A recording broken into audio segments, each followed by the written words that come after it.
driven by purpose. Komunidad nga naay klarong tumo o usa ka komunidad nga gigiyahan sa katuyuan. So this message focus on how a clear sense of purpose transform what? A group of individuals into a unified, life-giving community. That's why it is called a Grace Life community. A community nga nagigras siya sa kinabuhi. Di siya kanang patay, kundi buhi din siya. Because this church is a living organism. It's not about the building, it's about us. Ang church nga, ang community, nag-hisgutan, ihaa sa pulong sa Ginoo. So, makita nita ang ginatawag na unified and life-giving community. So, mula ito ang purpose na itong goal nga sa hiniusan, pag-ibon na ito, diha sa kabubuton sa Ginoo, maklaro na ito kung sa ginakatuang focused. But the question is this: are you driven by worldly preferences? Next, guilt, trauma, hatred, or God's purpose?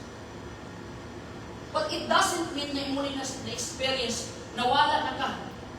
Diha sa kabubuton sa Ginoo. Siguro gitugod sa Ginoo nga may tabo sa ato aron din makita kung sa gid ang imong purpose. Mura kita ba pasakiton ng tao na naa sa pool. Kabalo sa siyang purpose, pero galing lang na komportable siya. So the same principle sa ato ang kinabuhipon. Maybe atong experience siya in the past years, pero pwede po na kang tuwiga, mawahala na gina siya. We are driven by God's purpose na rin siya. Posible po na karong tuwiga na kapag sa ato pero atong tinuhaon, na dili ni maoy mag-drive sa ato Di na ito pagbutan na ato nilihimo kay guilty ka kung dili ni mo mahimo. Himo na to because of our love for God. Okay? So, kung saan nag-drive sa imo ang kinabuhi karon? Thank you. Jesus. Okay, so now let's talk about the Grace Life community. Grace Life community is a family of believers who have been rescued by God's unmerited favor. That's why we bear the name of grace. Okay? So, are being transformed into new people. So, Grace Life, magdala siya o paglaom. Magdala siya ginabuhi, not only for the household of faith, but also na atong nakasagawas. So, siya are committed through walking through the journey together. So, to sum up that Grace Life community found in Titus chapter 2. Okay? Sa Ginoo na sa Titus chapter 2, for the grace of God that bringeth salvation hath appeared to all men. So this grace teaching us what truly means being saved by grace. So teaching us that denying ungodliness and worldly lust, we should live soberly, righteously, and godly in this present world. Verse 13, looking for that blessed hope and the glorious appearing of the great God and our Savior, Jesus Christ. So, a life of grace as a community, hangtod kanus ang atong journey. Okay? Hangtod kanus ang hangtod nga kita pagkakuhaon na.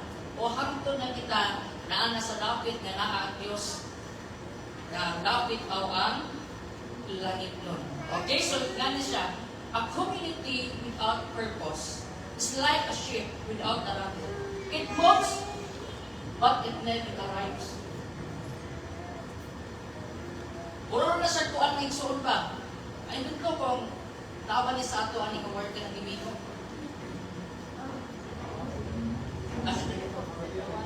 Ang ito, tiyawan, tiyawan. Ang ba na nagris, ikaw raw ng imigo, walang term. Pero ba, ato ka, usa ka lugar, matingan na lang ka, puro naman gipuan ng gabalik-balik. O sa ako, anak, imigo, sa cancer kay, itiaw, tiyawan. Nag-itiaw. O, puro ka na ba? You are like that. If you have a purpose, if you have no purpose in your life, mura ka okay lang. Wag kay, ikaw mabot sa imo, kapahinan yun. O di na ko nakagutan na may tabo na sa ato ang kinabuhi na wala kapainan, tungod kay naa kay Diyos. And the Holy Spirit serves as because it speaks about ownership. It speaks about the guidance kay dili o dili mawala. No? Ito mo, iyahatag na ang punta. Dili ka mo sa atong himo, kundi ito sa ihimo sa Diyos sa ato ang matato sa kinabuhi. Okay? So, kanang word na gimino sa ibahatong sa mga tao aron daw, kuan, dili siya mawala. Oh. Okay, balihunan. Sa una, mo hintray ana sa una kay kita ko nawala ko pero wala na ko giuban. Kita sinina, balihon naman do. Okay, kung gimino mo, balihon. Kita kayo, okay? Namo kinahanglan balihon pa to sila naman na tay kung tama. Okay, di na mawala pero sa lang medyo imbis 3 hours na to at doon mahimong 4 hours na tungod kay so ang Google Map lagi utamen sa direction nga kuan kayo kayo mo kuan. Okay, so ingani in Ephesians Paul writes from prison. He is obsessed with the idea of masturbation. Gusto giniya ka mo tubo. Walay amahan, walay sinahan, walay leader, nga dili ko siya mutubo. Pag-uol kita, kung nakaramimter siguro mo sa iwalin ni Pastor Quilo, kasi bunsay lang tataman. Okay? Pili kita tigaw ng bunsay lang tataman, pero hindi ko ng bunsay ito.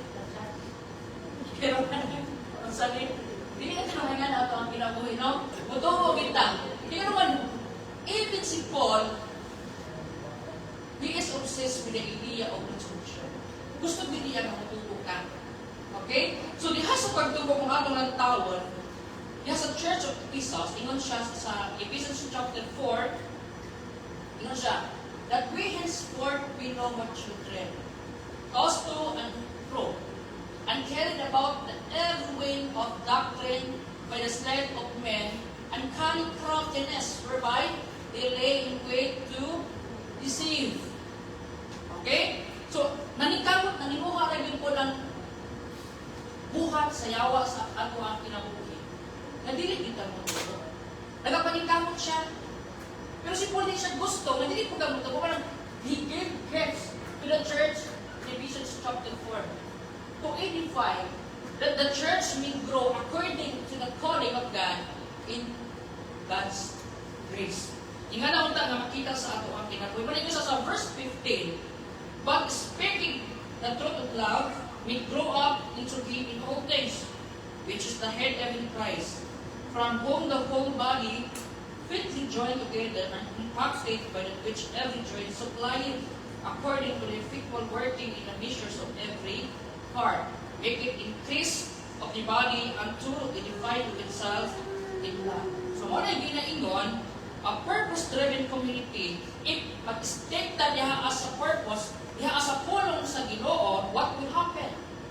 This community is a stable community. Kung mag-istingan nato, kung makita nato ang not only ideal, yung practical na makita sa kinabuhi, kung maglabaw yung kanunay ang gugma, this church, Kimitabo, is a stable community. When everyone knows their role, the group is no longer vulnerable to every new trend or wind of teaching. Kumplito. Not only about the mga bukat na ulong, kasi mawala na. Pero ang ulong sa Ginoo, ilang binagha ang Paul, magdulo na ito. Nadihasa natin lain ng mga pagtulunan, mahimo kita, malikunan. Kung magkabalo kita, mag-discerta what is right and what is God. So it must be driven by God's purpose rather than by, number 1, personality. Number 2, finances. Number 3, buildings. Number 4, programs or tradition. Kay, kung kini na nagali ang mag-drive sa ato ang inabuhi as a Christians, as a community, we are no longer God's driven by His purpose. So God's purpose rather than by personality. Okay? Next, finances. Ano bang dili ta makahimo doon kay wala ning mga butanga? Ano bang magluya ka? Di ka ganahan ang alagad tungod kay atong buildings kay o naging wala tayong programa, wala tayong mabulahaton, hindi mo nato na maunang rason, kaya hindi tayo makahimo sa purpose na gibutan sa Ginoo. No?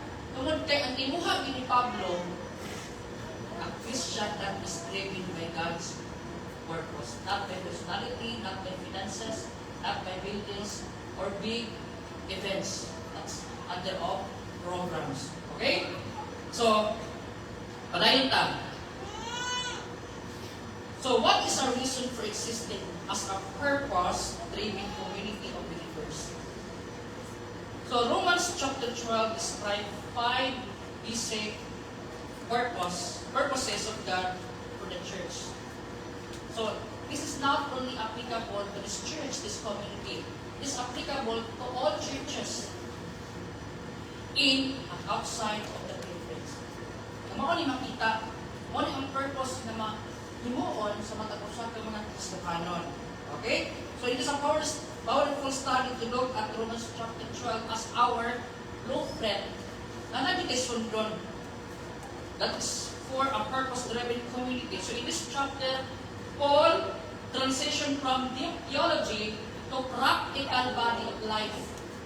Nga makita din sa ato ang kinabuhi showing how community functions when it is totally surrendered to God. Kung hindi ka surrendered to God, isang siya himuon. Actually. Pero if your life is a life surrendered to God, hinahinay mahimong habitual na himo ang pagsunod sa katuyuan sa ito sa ato. Okay? The church exists or the community exists, number one, to celebrate God's presence. Speaks about worship. Okay? So worship is the community's response to God. It is not just a musical event, it is a lifestyle of alignment with His will. Kita ninyo? Again, worship is the community's response to God. Why we response to God? Because of what God has done to us. Because of who God is in our life. Kaya naman, God will never change.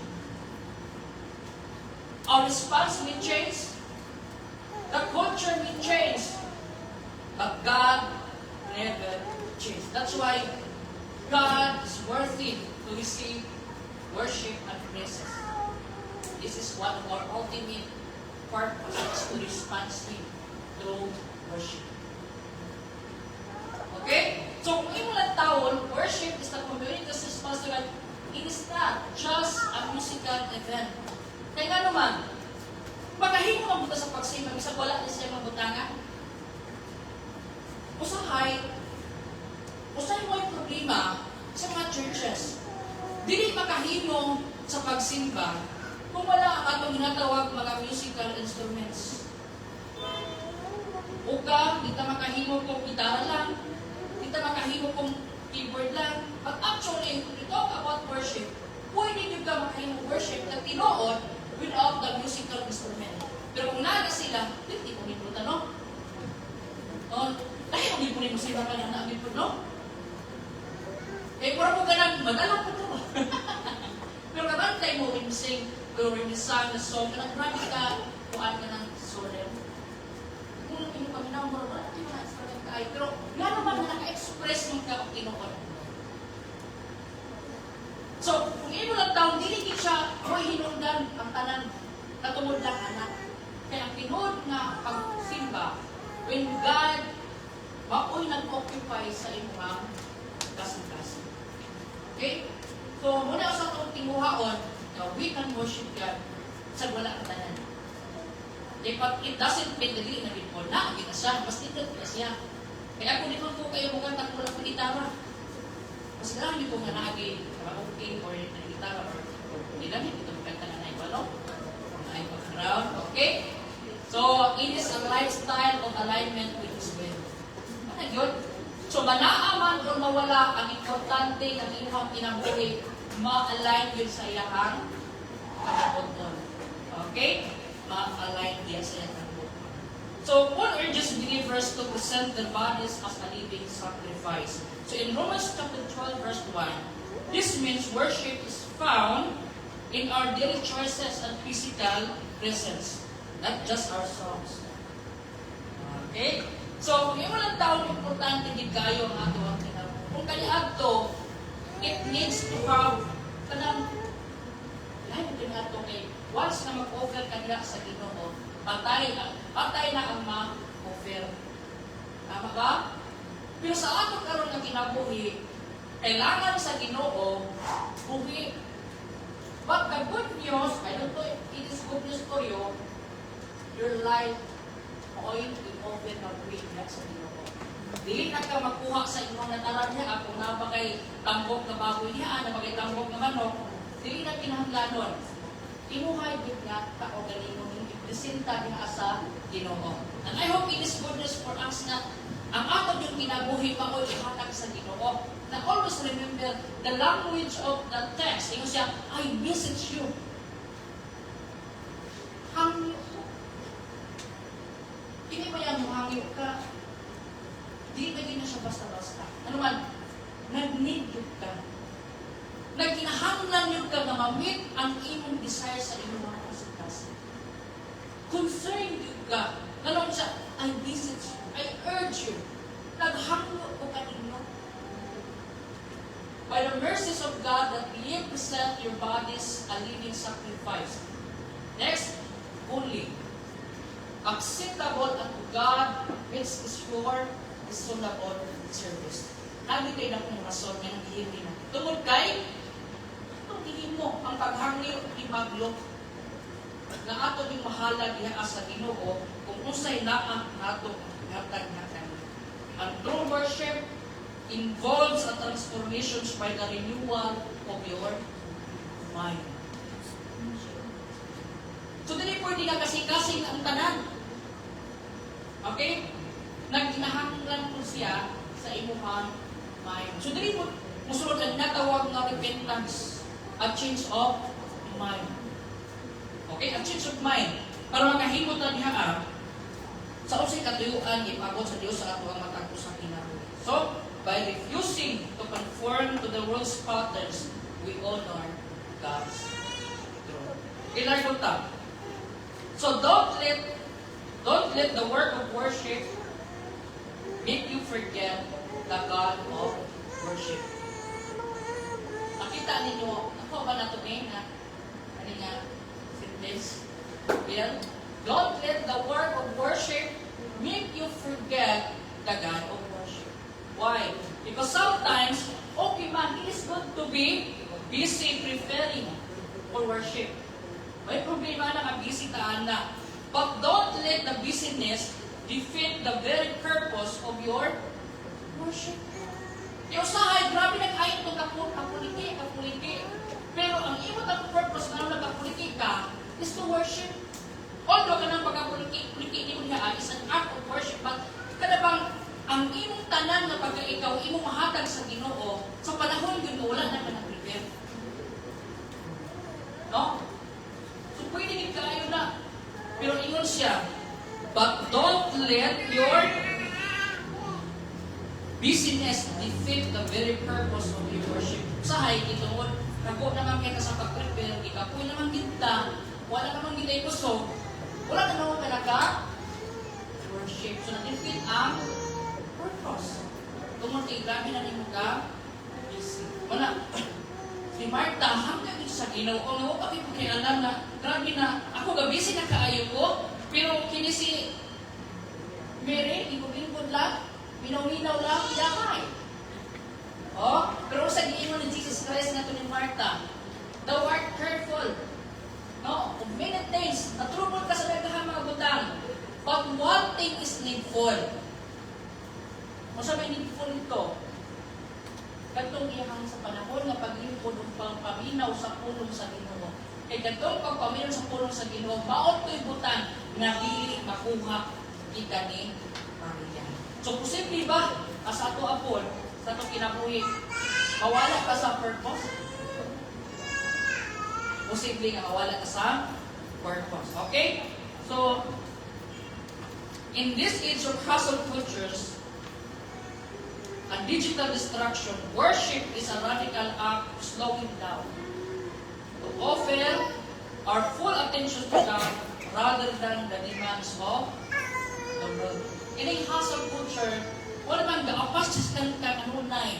Pressured kayo ka, kanya akong pag-perform sa makani, dawaton makani, o daily. No, kanya naman, conscious kayo ka sa usay istorya sa uban. No? So, dili siya na rin ang part sa imuha. Then, another term for hustle culture or another meaning na kung ipabot sa atuwa is built on the idea that you are primary driver of your success, your worth, and security. So, nawala na kita sa God's driven purpose kung ang drive na sa imuha, ikaw na sa imong mga katupusan sa kinabuhi, kung ang pagkabilihon sa imong kinabuhi, ito na yun. No? Wala ka sa passing diyangan. So, muna asset culture. Talk about digital distraction po ini pagkinaghanap. Nga malayo yun ka. Dahil usa ka ginikanan, abi na kong negative ang imuha ko niya. Nagno ko sa social media ng mga teachers ang ipag-istoryahan. Oh, kundo, shout out sa maestra sa kuan. Yawan ka na no, shout out ata sa social media. Kaya balor mo ng social media, kaya naman, bisag kinsa, daghan kayo mo comment, anak, dahil istorya, dahil mga ideya, nagpistahan na yun, no? Ay galing ipasintin ko sa shout out sa kanang maestro na ipag-visit ang cellphone sa akong anak. Greatest man, ipuha sa maestra. Pero nagpasalamat din siya, kaya may hinungdan, nga nag-ubad-ubad na sa anak sa kwarto. E katulong panahon no, na sa cellphone, ang iyang anak nga po siya kabilang kwarto siya na po kinaman. Hindi na akong cellphone. Alas din tayo sa usaog, usa. O, nag-comment po dito sa kamistra, dahil pag-iusa kabulan na daw niya pagkuha to. Kaya rin usa po kabulan sila mag. So, pagkasuon nila ba? Okay? Pero di ta mawala na sa purpose. Kung ato ng taon, maayon ng mga gadget, maayon man na siya. Hindi na pwede ka ng ato ng ukman. Basta gamitin namin natin siya sa purpose. Okay? So, ang kanang purpose, dili yung tama hinundan nga ang purpose sa Ginoo sa inyong kinabuhi, mao na nang mas mulabaw. Always natin butang sa ato nahuna, always mulabaw yun ang purpose sa Ginoo, rather than the purpose and the functions of that gadget. Okay? So, ingana na siya. Para kung sa daw, worship is a radical act of slowing down. Muning ugat. Okay? Ang pagsimba, mga ugat, to slow down, to offer our full attention. Kamahatag na itong tanong para sa Ginoo. Muna kung minutag, giving your best, ato na siyang iwala sa unang-una ang hustle cultures and digital distraction. Okay? So, palayon ta. Number 2, not only to celebrate God's presence, but also to incorporate God's family. Nabilong din siya, makunik din siya, makapil din siya, and that speaks of fellowship. Okay? So fellowship, aron mahimong sakop sa banay sa Diyos. So fellowship isn't just a simple gathering or bonding session. Diya sa fellowship, mahitabo ang ginasya, hindi na pwede wala, no? Kanang banding ba? Pero sa ingon niya, fellowship isn't just a simple gathering. Hindi naman, hindi basta-basta ng mga tao na nasa imuhang katubanan. Mga buhi na sila na inuwas ng imuhang. So it's just a banding. It's more than that. Hindi naman, importante na ilang matausa ka, kinabuhi. Tungkol kay importante man sila sa kinabuhi, yaa sa Ginoo o sa imuha, as a whole, hindi pwede na kung may mga ginagmay na ito mga sa misunderstanding, tungkol lang ana, mawala ang iyang pagka-importante sa imuhang kinabuhi o sa usa ka fellowship. Okay? Magpabiling yun ang good relationship taliwala sa tanan. So it's more than that. True fellowship, from the Greek word koinonia, it implies a deep relationship and unity centered on Christ. Again, from the Greek word koinonia, so it implies a deep partnership, a deep fellowship. So, kung kamutanong siguro na po ang inyong matuusap ng mga grupo, kung saan naman kalalong karon ang imuhang naman base lang sa imong panagkampa. Kung saan kalalong ang inyong mga build of fellowship or in relationship. Okay? Perting laluma. Mali pa yung tanong ng mga kalugod na perting laluma. Okay? Matungkad pa o dili na? Dili na. Dili na. So, di na basta-basta. Dili na kayo matungkad. Okay? So, muna ginayin mo, no one can replace that person. Okay naman. Nakagamot na gid siya. So, huwag pasabot, kung nakagamot na siya, lalong hindi kaayo ang na-build niya. Oo, muhilak man, pero hindi mawala ang kalalong na relationship na na-build. Pero ang pinaka-importante sa tanda, yes, we have a deep relationship, but it must be a unity centered on Christ. Eh, pwede magbukan na a unity, but not centered on Christ. Murag mo na siyang magdiayon, it doesn't mean na gihiusa mo, okay na ang tanan.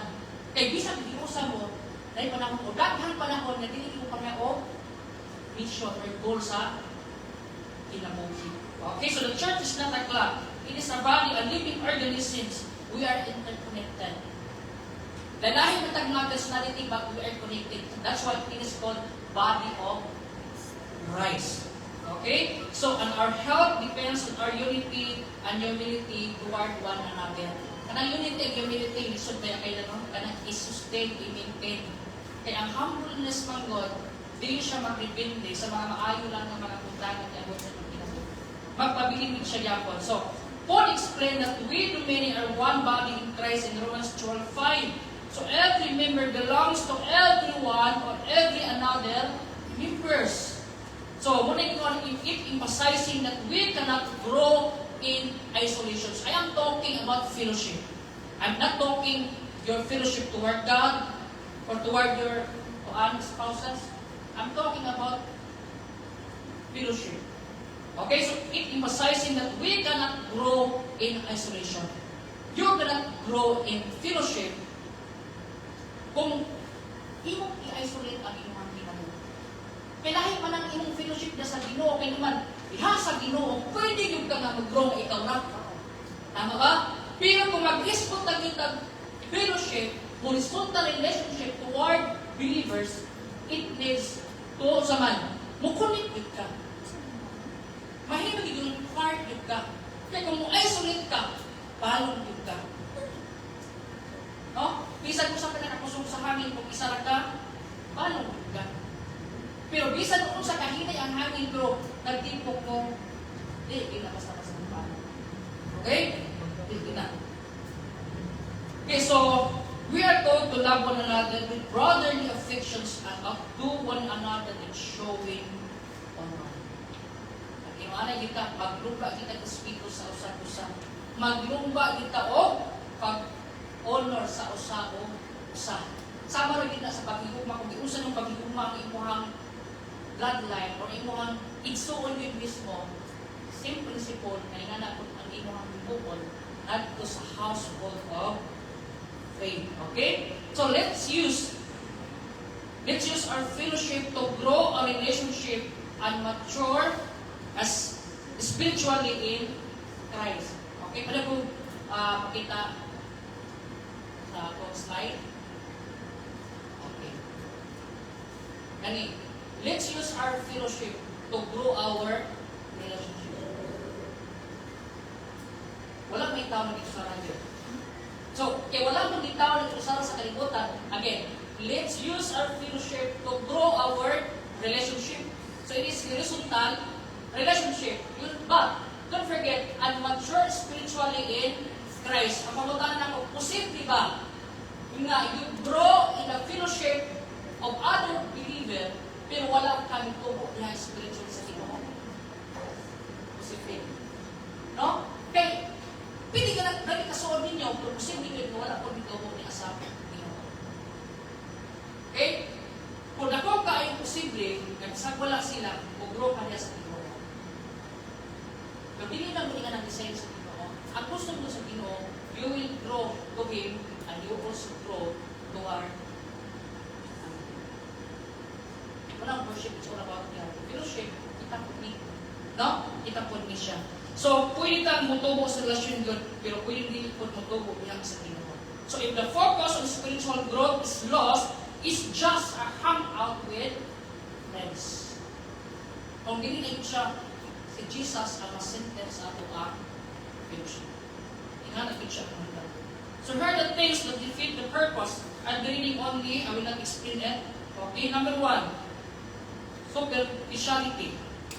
Number 2, gossip. Number 3, self-centeredness. And number 4, losing identity in Christ. Kung mawala na galing si Jesus sa fellowship turns into an ordinary social club or a regularly party. Wala na siya, no? So what makes fellowship is the truth that we are the sibling in the Lord and our focus on Jesus. So, ipilala na siya, pero posibleng mo niya makadefeat sa atong purpose na natay fellowship.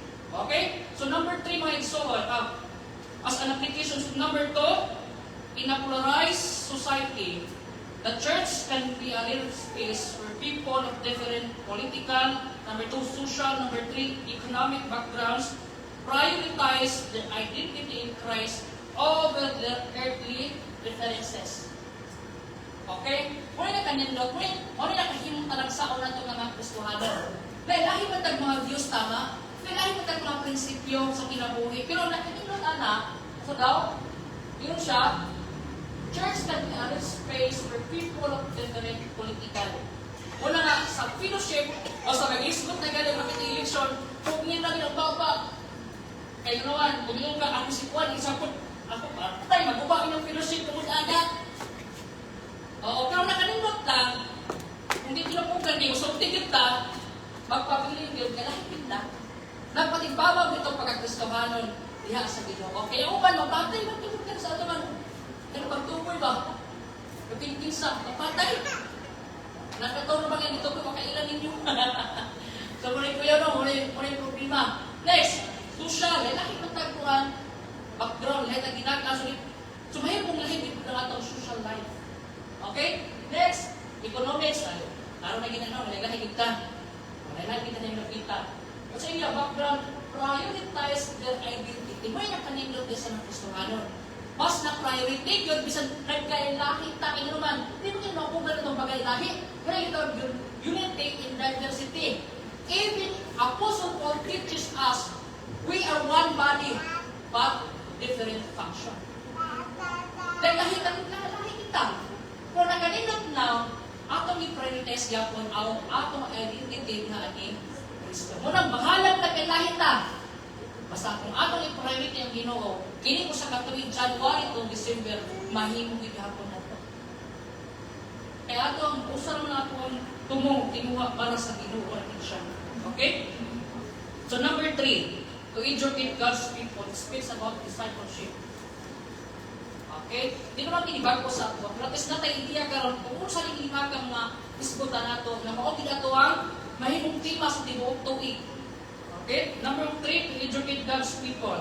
So discipleship is the process of discovering our God-given design and maturing in our thinking so that we can serve effectively. So again, what is discipleship? Dagan tagi pangisbutan.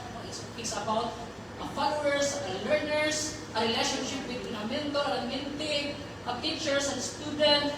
Nga, kung sa ina sa imong teachers, manimuhang ka nga, himo po bang pareha niya? So the simple discipleship, we talk about Jesus is the ultimate teacher sa atong kinabuhi. Ang atong kinabuhi, mahimong taon makita kung sa dito ang kinabuhi ni Ginoong Jesucristo. So this discipleship involves learning. Nag-focus mo sa Romans karon, no? The book of Romans, itong 5 ka-purposes. Marang, dito mo tayo sa mga bersikulo. Alin na sa Romans? Masa yung sa Romans chapter 12, verse 3. Okay, discipleship is the process or it involves learning to not think of himself more highly than he ought to think.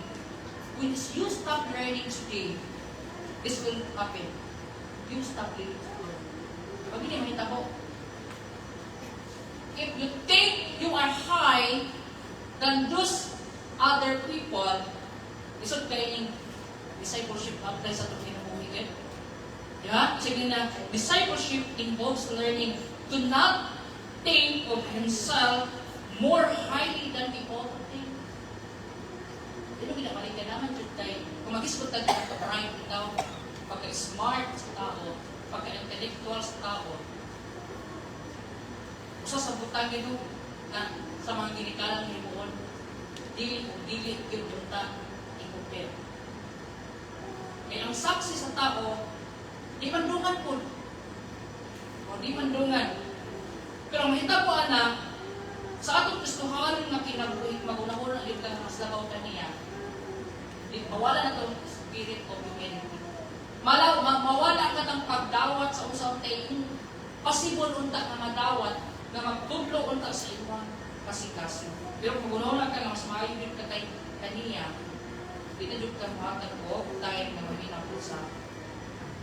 Okay? So, ato na siyang iwala sa ato ang una no, ang unang tanong mas labaw kaniya.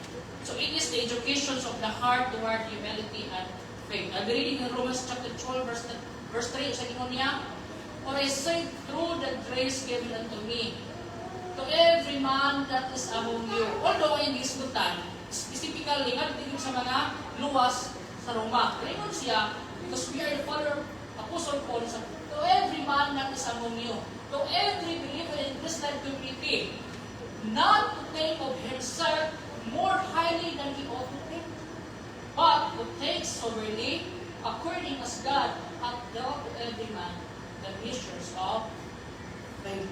So, manay gusto niya ipabot sa ato ang matag-usap kita. Okay, not only that, through the teachings of the Word, believers learn to test and discern what is the will of God. Okay? Unang ang concern din sa mga ginikanan kung malayo ang anak, mabalaan ka na din siya. Kumusta ka ang anak dito, nakasimpa ka na ito. Kumusta ka ang anak dito, madalag, kasi na-influensyahan na ito. Kaya di na galing mapagbati no, kung malayo dito kay ang guidance mga Lord nga kaniadto iya ang ginasunod basin kung malayo sa simo basin dili ka. Okay? So, pero nakalimutan na if you are binding by the Word of God, believers learn to test and discern what is the will of God. Sabi ka, God. No, ating suod ria, bago lang nakatrabaho, wag din siya kayo, pressure kayo siya kayo. Lahit kita daw. Okay na ang kanan, istik-istik ang tanan. I-enjoy lang kita sa kalimutan, matay rin ang tanan. Okay? So kung gusto mo kanong magabati, magtaanan lang mo sa Sister Carla. Mas ato ang culture na natin sa siyang tamuan. Kasi gato ng biyaan ko rin nga lang tinuod. Pero nakanindot na kung ang pulong sa Ginoo ay ato pamuhar sa ato ang kinabuhi.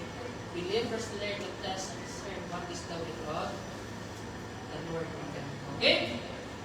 So, powerful biblical thoughts on discipleship centered on becoming like Jesus. Through self-denial, persevering, continuous learning, selfless love, bearing fruit, and make other disciples, all empowered by the Spirit. Alam mo kamo po ang atong pagkuhan, pero kung atong hatod, medyo isod-isod din siya, bukat din siya. Pero, don't forget, if you are empowered to live by the Holy Spirit, mahimo man din siya. Wala may imposible diha sa balaang Espiritu nga nagpuyo sa ato ang kinabuhi. By application, with the rise of misinformation and shifting culture's values, the church serves as an anchor, teaching believers how to think critically and biblically about complex modern ethics. Every day, pwede yung change ang panahon. No? Karong adlaw ang truth pwede yung ma-dili na. Karong adlaw pwede ang maayo sa pananaw sa tao ug ma-dili na.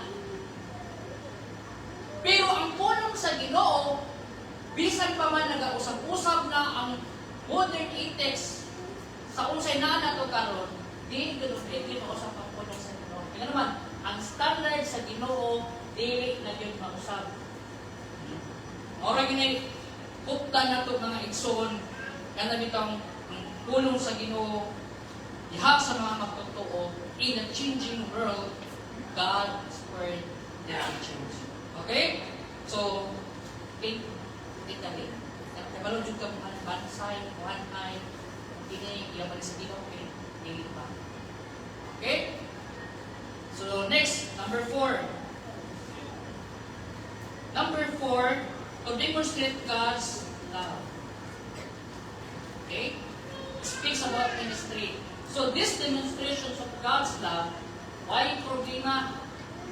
No questions with the pag-demonstrate niya, pinagi kang Ginoong Kristo. Because the ultimate ministry of Jesus Christ is to die at the cross. How about us as our response? Kung saan man nato ang pag-demonstrate sa gugma sa Ginoo, diha sa sika tao. Okay? So ministry is faith in action. It is using a specific grace gifts God has given us to meet the practical and emotional needs of the community. So kung unsa may naani mo karon, use that for the glory of God. Use that for His purpose. Dili lang mag-focus diha sa imong kaugalingong lang ang tanan. Okay? So I don't know kung sa specific gifts na naani mo karon. But thankful ka na naatay purpose-driven church, especially of ministry. Okay? Na, pabot ang time, kung sa'yo naani mo, commit ka, kanina bahin, pwede ko kang gamitan ka sa nito. Because it's all about, kung sa'yo matabang nito, yung asa community.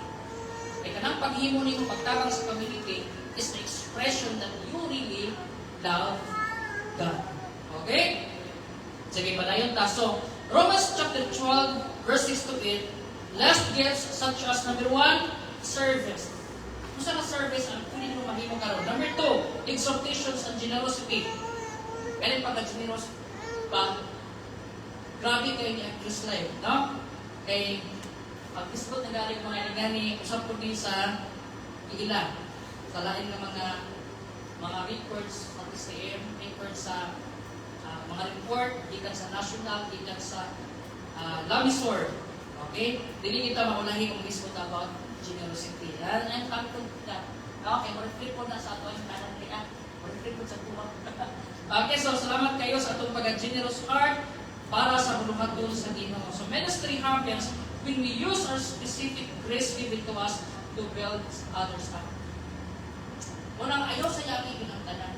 Ayaw ka pagkakomportable sa mga butang na mag-limit sa kapasidad sa Ginoo na naa sa iyong mga kasikasi. Kaya dagahan ito pwede kang gamiton sa Ginoo. Kaya nga paghatag, usan ako na siya mabakit. Dagan pa din ang services ang pwede niyo mahalan, ma-offer niya sa Ginoo. So, Paul instruct that the church to contribute to the needs of the saints and seek to show hospitality. First impression, ako dito sa Christian life, kinibang hospitality. Huwag ginaya mong, hindi na ako makalimtan hantod karon. O na isa sa inundan yun nga, I feel welcome. So, mga dili lang ito, wala ko na klase ng ministry ka ng assurance or ka ng take welcome. No? Kay kana, nakopin kayo na sa ministry sa mga una ng sunod riyan. Nakabati nila na welcome sila, bilhin mo sila. Okay? Hindi na ito wala ko na siya. May mapunin sa sako amin nga na-experience nila. So, we do not find purpose through ministry. We find that ministry is our purpose. So, sa'yo magula-hula ka, nga ang mga people, ano pinagbuhaton, kaya naman, discover na po ang purpose. Di ba? O sa'yo, nga lang atong pangunahon naman, actually, again, we do not find purpose through ministry.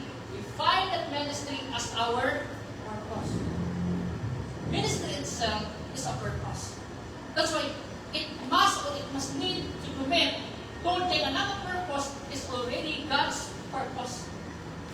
O sa'yo, wala na nato kayo maklaro. Okay? Pero lahi kung kita ma-experiences nyo. Eh, pwede gipon nga, wala lang gipon kanyang napita. Apil-apil lang gipon ka, bro.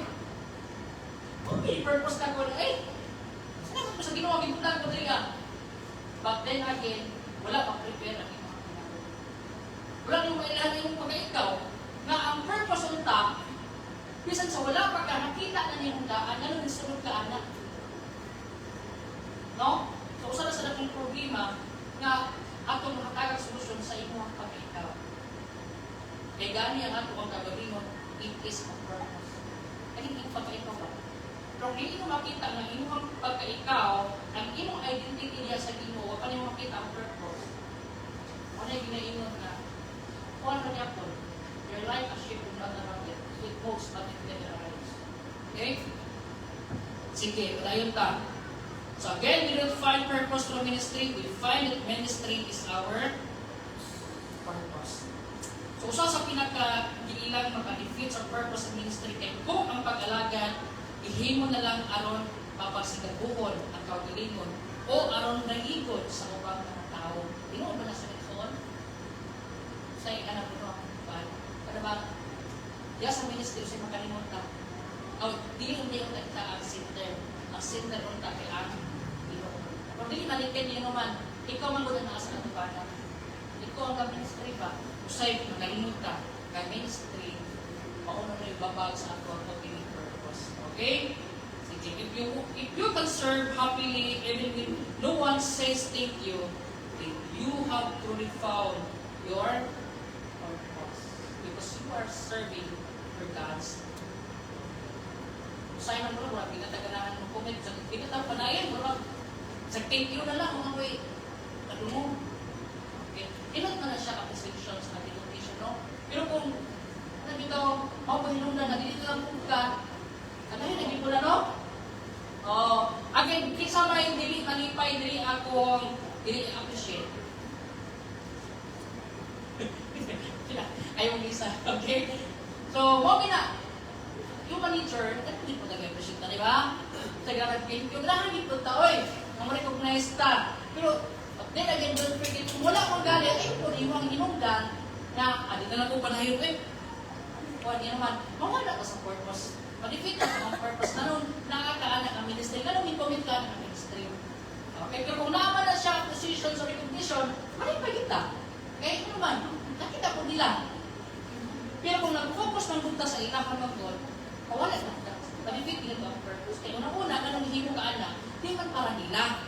Unang-una, hihimo na idawat ino, tukod man din sa okay? Katapusan mga igsoon. To communicate God's grace speaks about evangelism. Okay? So what evangelism is often seen as preaching. O, di ko ano? Asa pa mga kunato ka ng kumunato na ano is evangelism? Katong hatag tracts, katong magpalitalay, magdalang Bible. Kana mo siya common din nato, no? Kana evangelism din na siya. Ganaan pa bata mo, magbalay-balay, mag-formal o singinan na yun, magdalang Bible. Okay pa mo, anak, karon? Wala hindi siya effective, no? Wala katawaan na sa mga tao. Wala sister na tayo, magalaan, no? Sa po, slides lang. Okay? So, anak po, ng mga bahog ilok, na inuman. Inailok man ang diya.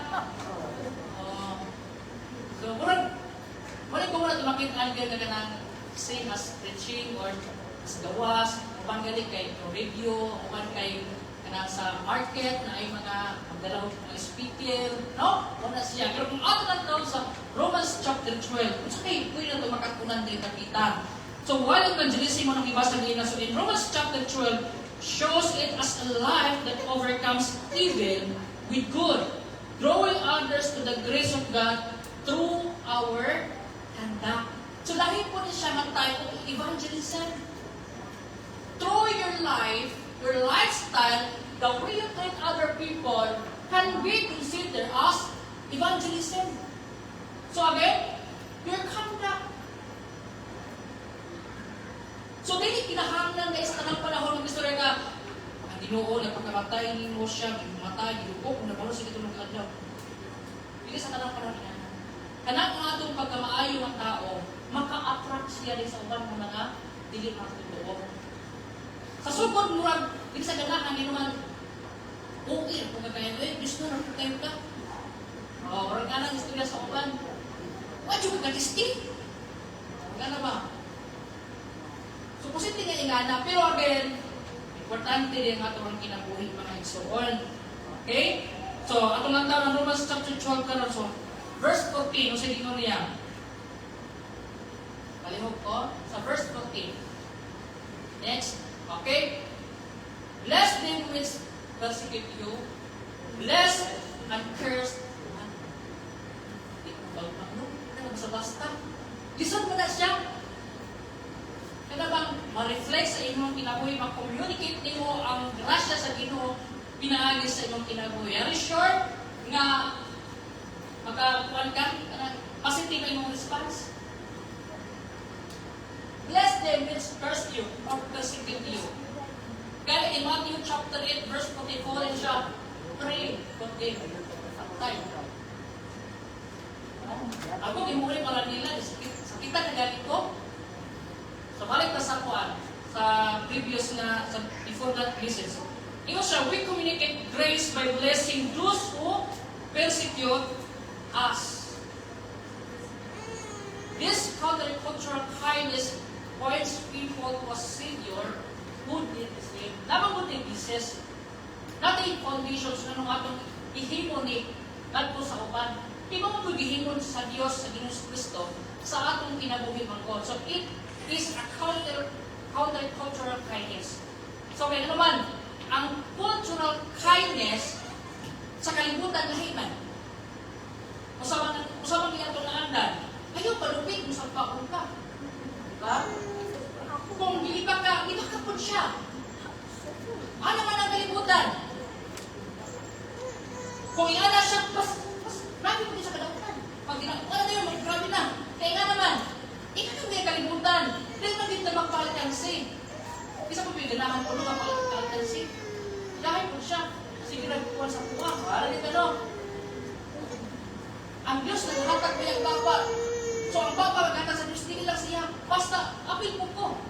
Kung nakasulti sa dinimayo mo, sulti mo kung dinimayo. Ihana, ginano? But, ang grasya ng ipaabot sa Ginoo sa atong pinakunan nito at Christian tungod kay opposite nito. Lahi nito. So this countercultural kindness points people to a Savior who did the same.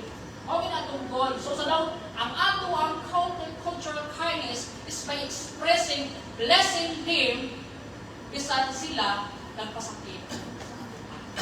Balik ka punta. So daw, kung matuhin ka ng pinapay, okay. Matuhin mo na. Oh, hindi. Kung matuhin ka ng bato,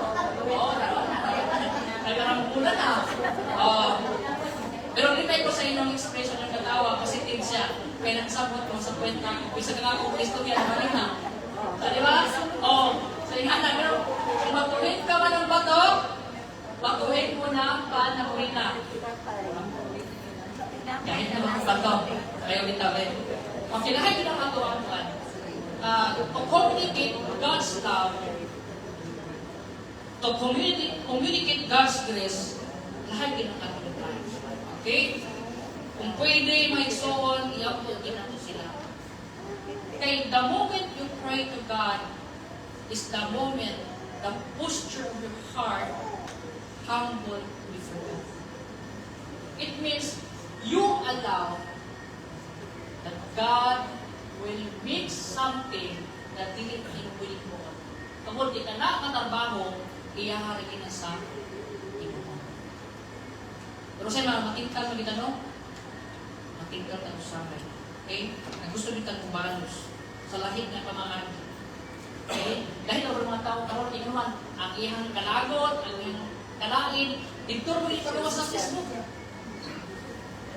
Kaya naman, hindi siya makasulti sa katong tao. Hadto mi sa Facebook pa. Ugno kita tanan sa Facebook na. Kay astang dili ta kaibigan, makabalog yun. Okay? Nang kung pwede, likyan yun nato. No? Okay? So, the ultimate communications of the gospel is refusing to repay evil for evil, but instead, overcoming evil with good. Kung nag-iingon sa Romans chapter 12, verse 21, ingon siya, be not overcome of evil, but overcome evil with good. Hindi sa basta-basta na kuwan. Pero hindi siya mga igsoon. Emotion alone, being emotional, hindi yung kapatas, bubalos din ka. But when the Bible says, love your enemy, those who persecute you, He is not speaking only our emotions or our feelings, but He is speaking also to our mind. Because the mind is the one, siya ang maghanay sa tanan. Nganong ikaw makaampo, makapanalangin, nganong ikaw makahimo o maayo, o madaog mong daotan pinagi sa maayo, tungod kay nagpanalangin ang Diyos, how we renew our mind in alignment with God's will and God's purpose. Okay? So when skills don't match your lifestyle, the message is, what? The message is, itong balik ko paglantaw ka rin kasi pinito makuha. Okay? Alam ko? Okay. Again, next pa.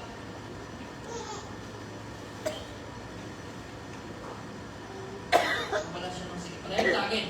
When skills don't match your lifestyle or your competence don't match your lifestyle, your character, the message is lost. Bisan pag kung saan nyo kasimbahon mga igsoon, kung di makita ang character in the character of God, the message is lost. Then again, hindi kinahanglan din na magwali kang si Kristo matay, ginuhungon. Amen. Importante na siya. Pero ang character sa lain na bahay, importante siya. Ay bisan pag kung saan ito kami ng buon, wali absent sa simbahan, kung saan mo ka-talented ito sa competence, at sa mga na-achieve mo sa education na bahay, siya, when skills don't match your lifestyle, the message is lost. Anong ganahan ka mga, ano mo ganahan ko? Ingana ka rin na. So, Grace Life Community is not just a title, it's not just a name. It is how we live out being at this life.